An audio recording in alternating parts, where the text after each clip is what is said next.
The problem of evil is just one of those questions that seems to constantly arise in my innermost spirit.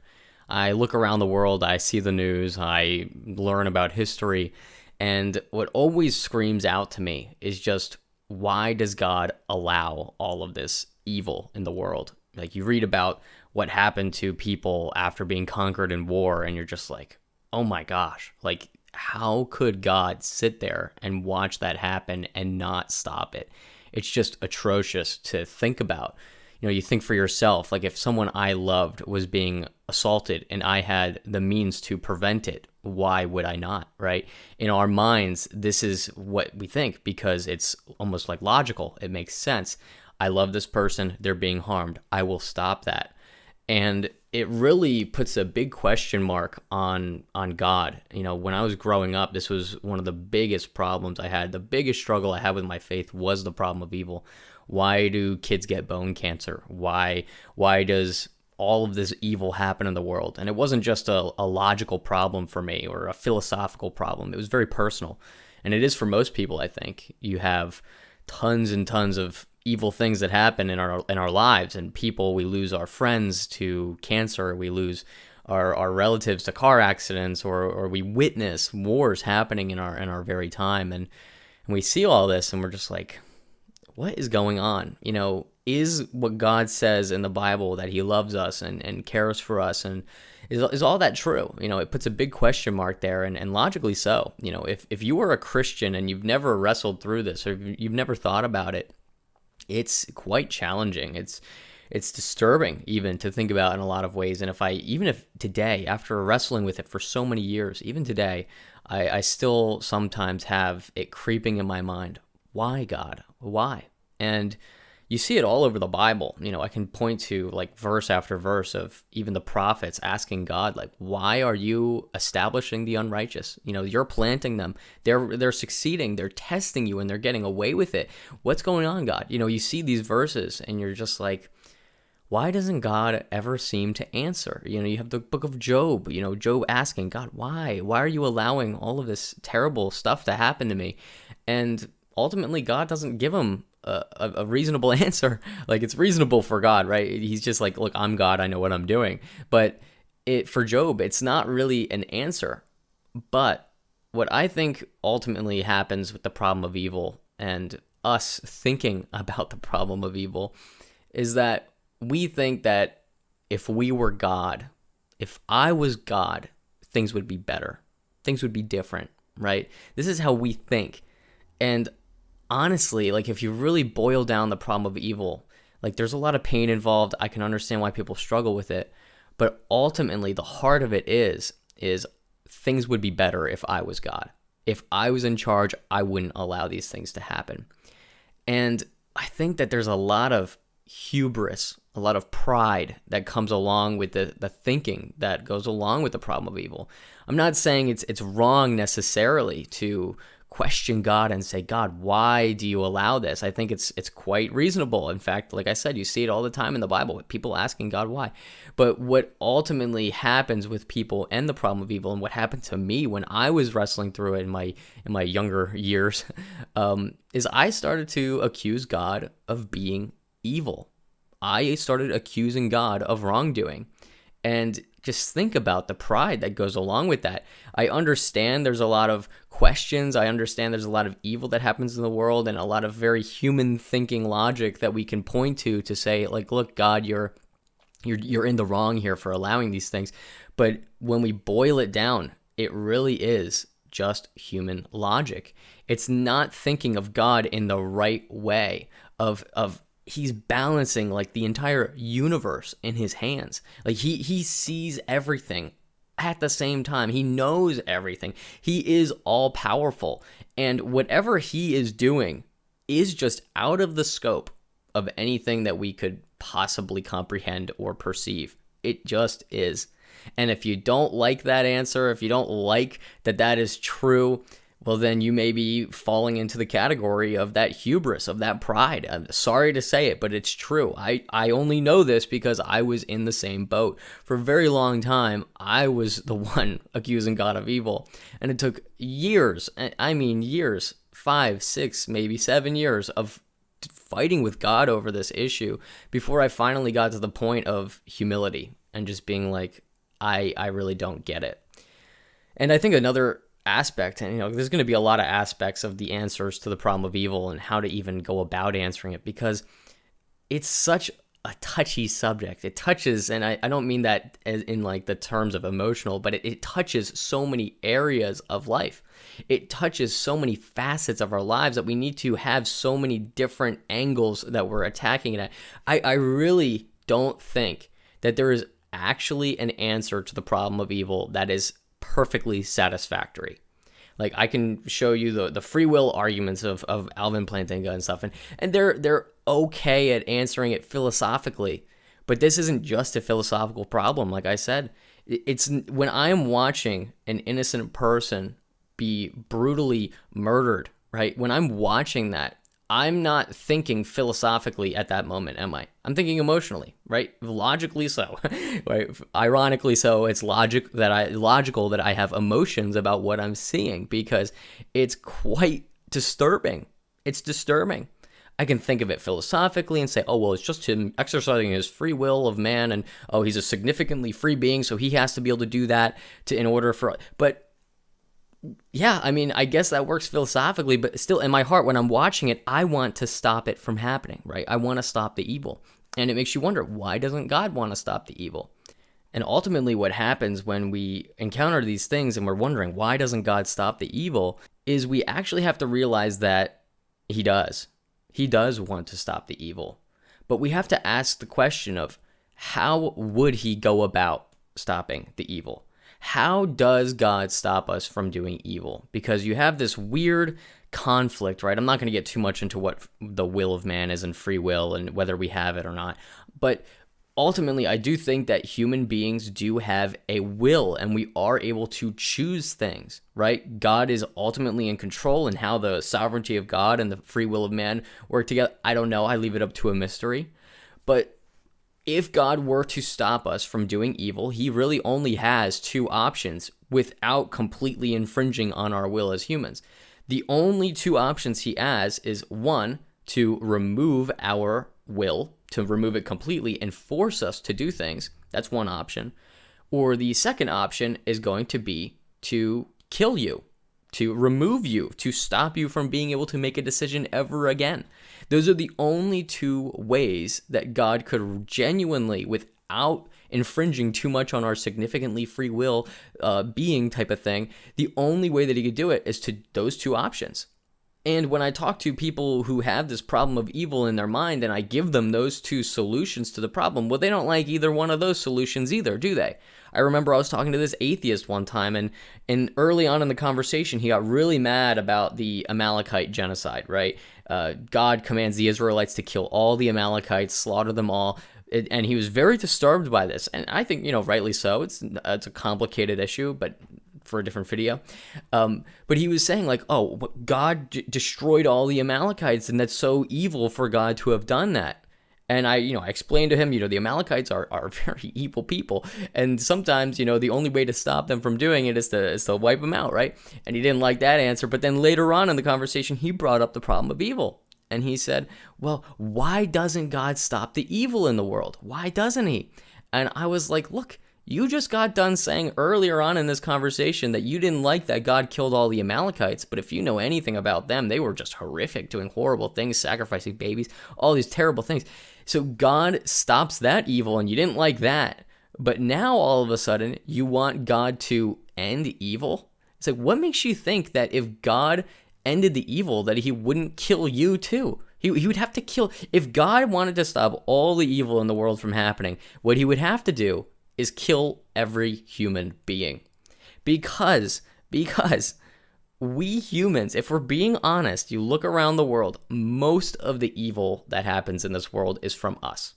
Most of it.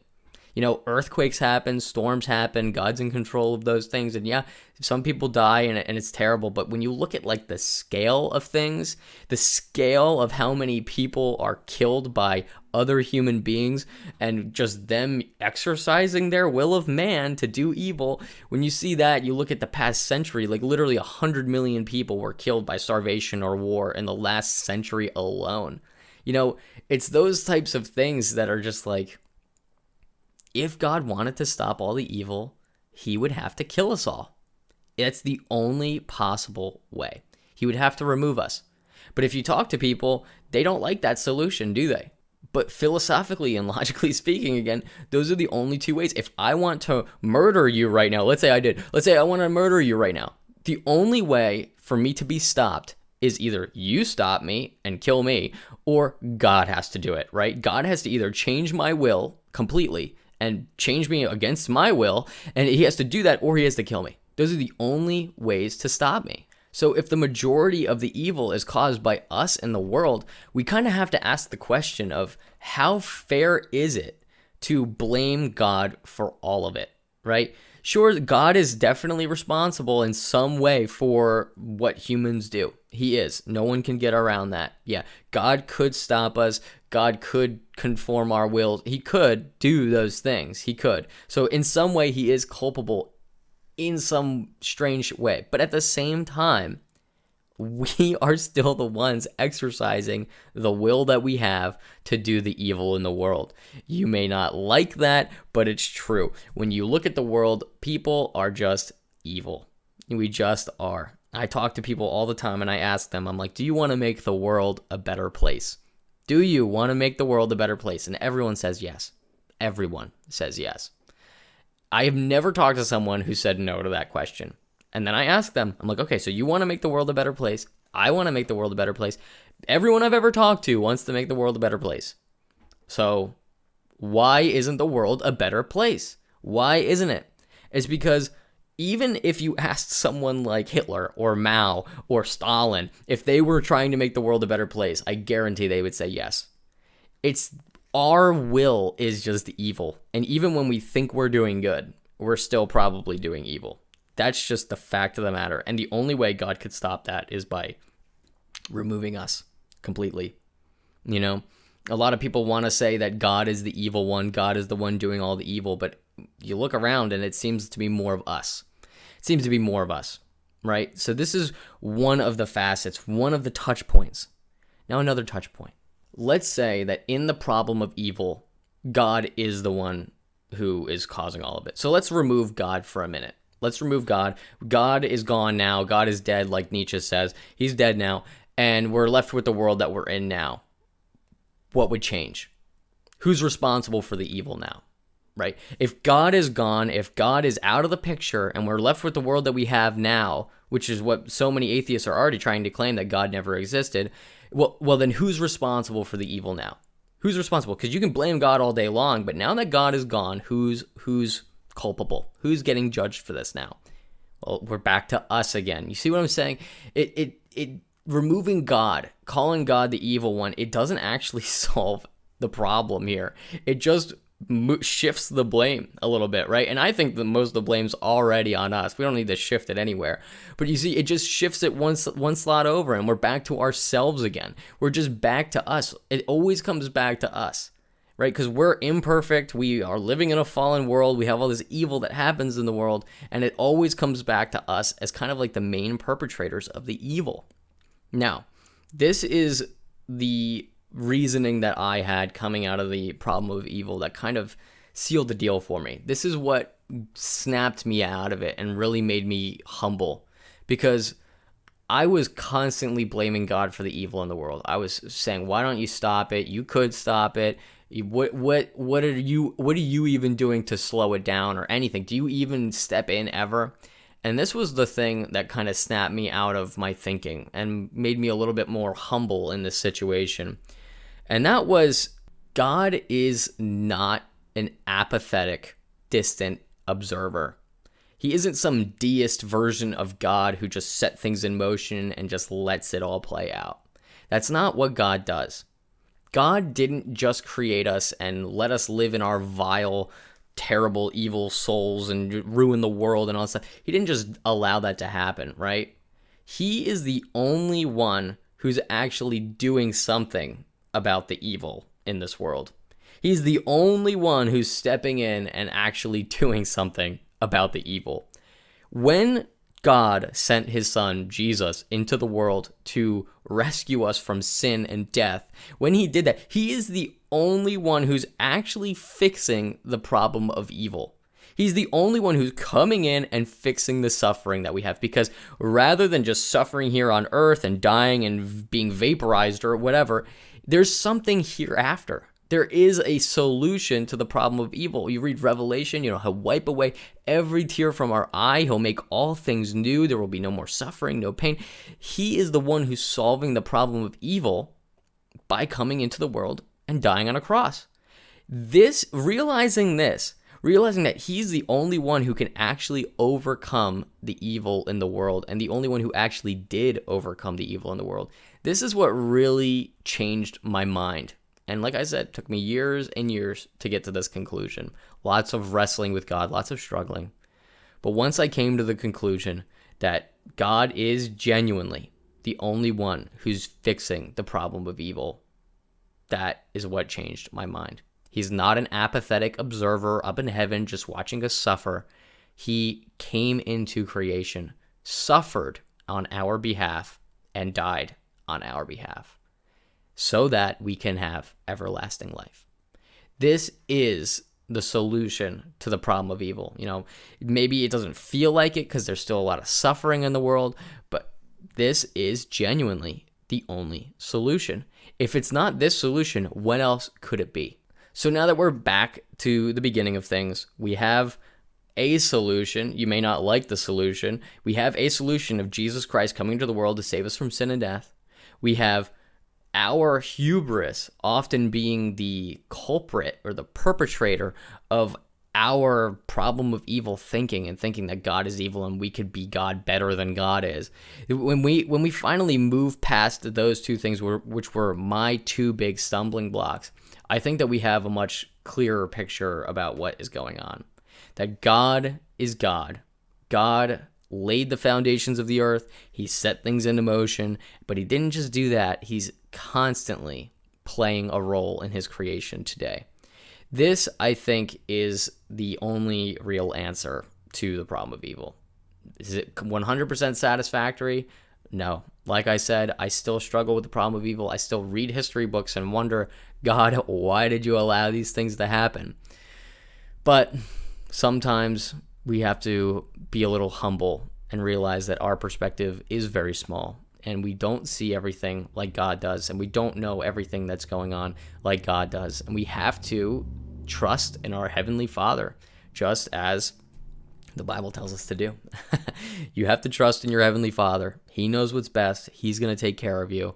And when everything is over, there is a hereafter. And the hereafter isn't going to be like our fallen world today. It's not going to be full of sin and death like we live in today. It's going to be heaven.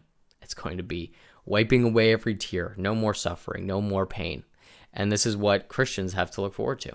If you're not a Christian, you better become one, because otherwise you're stuck in the problem of evil forever. You'll forever suffer in the problem of evil. Jesus came to save us from it. So trust in him.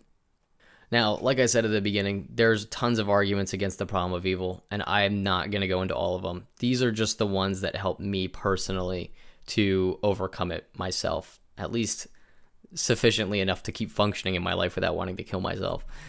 So if you have your own that you really clicked with, that really helped you through it, please share them below.